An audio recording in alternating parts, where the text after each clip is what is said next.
أمسيتكم طيبة مشاهدينا الكرام، وأهلا بكم في هذا الموعد المحلي. بداية، تدخلت الوحدة الرئيسية للحماية المدنية في ولاية سوق هراس من أجل إخماد حريق شب داخل غرفة بالطابق الأرضي من الإقامة الجامعية، والتي كانت مستغلة كمخزن للأفرشة. الحادث خلف حالتي اختناق بالدخان لطالبتين تم إسعافهما ميدانيا ونقلهما إلى المستشفى لتلقي العلاج اللازم. التغطية كانت لأحسن طرابلسي.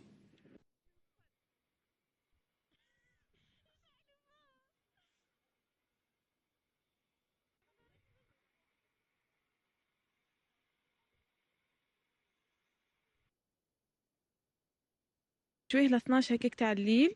كنا قاعدين راقدين بصح مازال ما خفيناش قد ناضوا واحد البنات يعيطوا.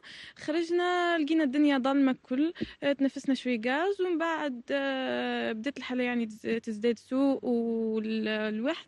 خرجوا البنات يعيطوا على الاعوان، جاوا حلوا علينا البلوك وخرجونا. بعد جات الحمايه ولا بوليس. تدخلت الوحدة الرئيسية للحماية المدنية اليوم على الساعة 1 صباحا لأجل حريق بالإقامة الجامعية بنات المريس 3، حيث تم تسخير من طرف الحماية المدنية 3 شاحنات إطفاء بمختلف الأحجام، وتسخير تعداد بشري حوالي 25 عون بمختلف الرتب.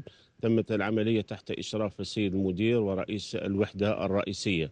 الحريق كان بغرفة مستعملة كمخزن للأفرشة، تم خماده والسيطرة عليه دون انتشاره إلى الغرف المجاورة، مع تسجيل ضحيتين طالبتين اختناق.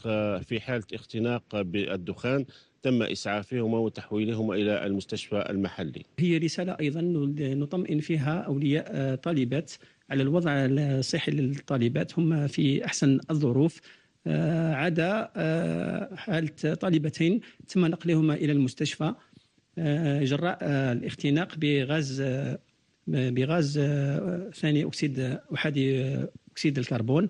وعلى العموم تم السيطرة على الوضع وإعادة الأمور إلى مجراها الطبيعي. هذا الحريق قد جنى على الأفرشة